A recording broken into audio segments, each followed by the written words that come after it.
साथियों, परिवारों की उपेक्षा उस अर्थ में होती रही है कि उनमें सुसंस्कारता का वातावरण उत्पन्न करना न तो आवश्यक समझा जाता है और न उसके लिए प्रयत्न किया जाता है। जिस संदर्भ में जागरूकता बढ़ती जाएगी उसकी अभिवृद्धि होगी और जिसकी उपेक्षा होगी उसको क्रमशः अवनति ही होती जाएगी। परिवार निर्माताओं ने जाने या अनजाने में दुष्प्रवृत्तियों का वातावरण बनाया है। फलतः उन्हें फलते फूलते देखा जा सकता है। हर कुटुंब दोष दुर्गुणों का भंडार बनता जा रहा है, उसमें श्रेय उस नीति को है जो परिवार निर्माताओं द्वारा अपनाई गई है। जहां तहां ऐसे भी कुटुंब दीख पड़ते हैं जिन्हें धरती पर स्वर्ग के अवतरण का दृश्य कह सकते हैं। नवरत्नों को खदाने, नवरत्नों की खदाने पहले भी समुन्नत परिवारों में ही दृष्टिगोचर होती थी और अभी भी वैसे ही उदाहरण देखने को मिल जाते हैं। इस अंतर का मूलभूत कारण एक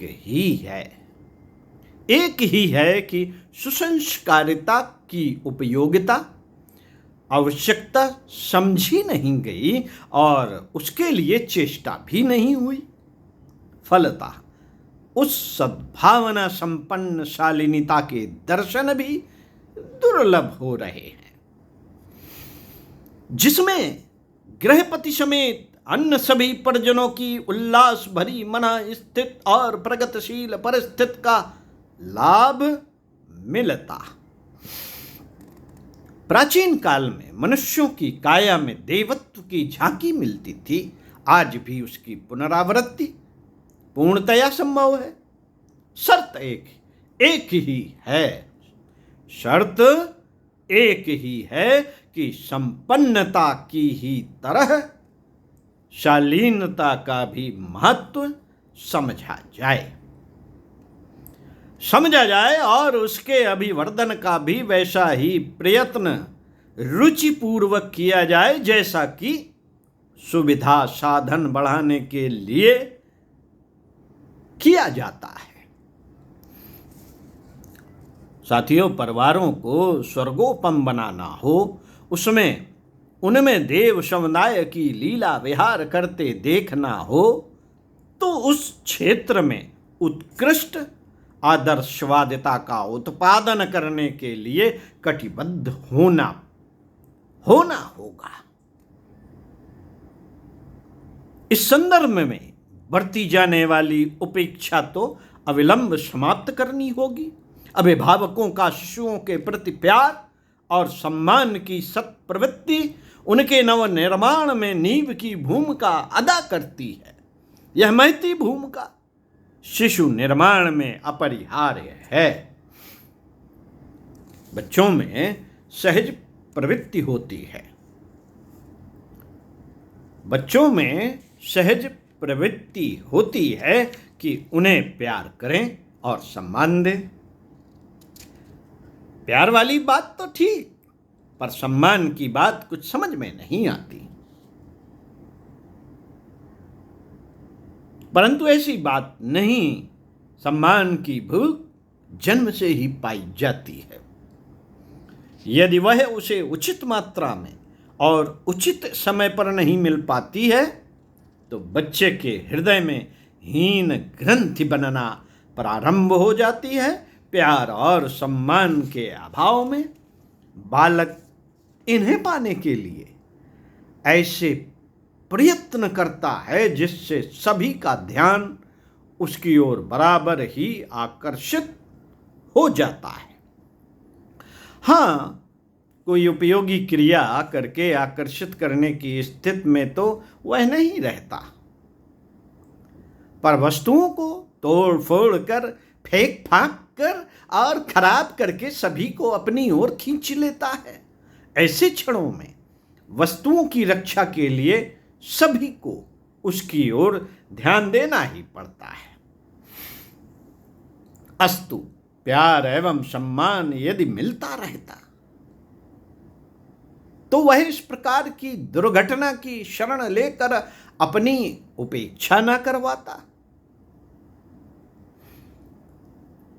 बच्चों और बड़ों के बीच बहुत अधिक स्तर का अंतर होगा तो उनके बीच खाई बनती चली जाएगी।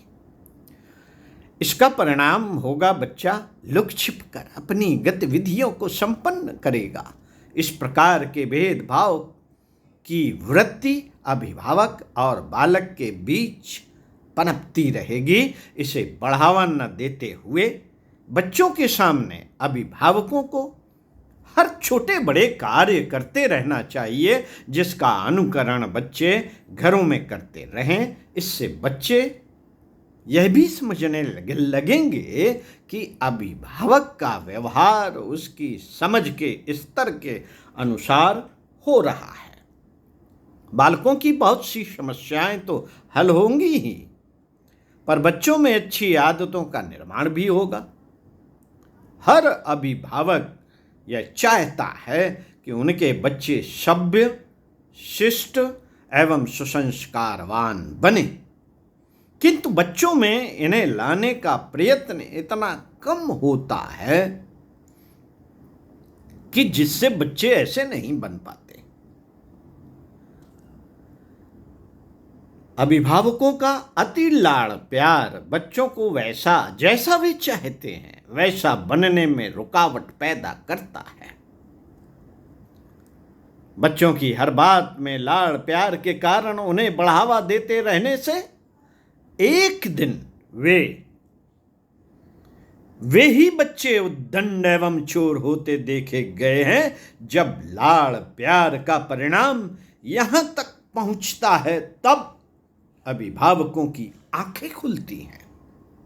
आंखें खुलती हैं यदि वे इसके पूर्व ही छानबीन करते हुए अपने बालक को उचित अनुचित का ज्ञान करवाते रहते तो बच्चे इस सीमा तक नहीं पहुंच पाते।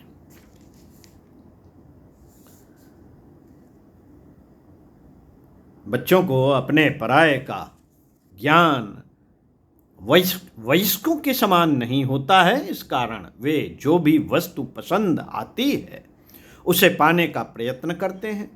इसे बालक बुद्धि समझकर माता पिता भी इस पर ध्यान नहीं देते। इधर बालक निगाह चुराकर हर कहीं से पसंद की वस्तु को हथियाने लग जाता है।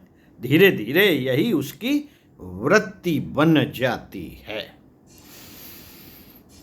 बच्चे की आवश्यकता को समय पर पूरा कर दिया जाता तो चुराने का साहस कैसे करता। ऐसी मांगों के समय अभिभावक केवल दो ही बातों का ध्यान रखें कि यदि बच्चे की मांग हितकर एवं उपयोगी है तो पैसे न देते हुए उसकी मांगी गई वस्तु ला देना उचित है। यदि मांग बेहुदी और अनुपयोगी है तो अभिभावक ठीक तरह से समझा दे। डांट डपट कर उपेक्षा न की जाए। बच्चे में शारीरिक, मानसिक, आर्थिक, सामाजिक आदि अनेक कारणों से अपराधपन बजाया करते हैं। माता पिता को इस पर पैनी निगाह रखनी चाहिए। यदि ऐसा न किया गया तो बालक कुपथ में पड़ जाएगा। बालक मानसिक दुर्बलता के कारण भी अपराध की ओर कदम बढ़ाता है। इस दुर्बलता का कारण या तो बाल्यकाल में उचित शिक्षक का अभाव या दुर्बल बुद्धि का होना होता है। इस कारण वह उचित अनुचित का निर्णय नहीं कर पाता। ऐसे समय में जब उसे किसी वस्तु को पाने की तीव्र आकांक्षा जागृत होती है और वह सामान्य ढंग से नहीं मिल पावे तो लुक छिप कर प्राप्त करता है। बस यहीं चोरी की वृत्ति का पनपना प्रारंभ हो जाता है। अस्तु बच्चे का मानसिक स्तर भी शारीरिक स्तर के साथ साथ बढ़ रहा है या नहीं, माता पिता को इसके प्रति सतर्क रहना चाहिए। ऐसा भी होता है साथियों, ऐसा भी होता है कि बालक विविध वस्तुओं का संग्रह करना चाहता है।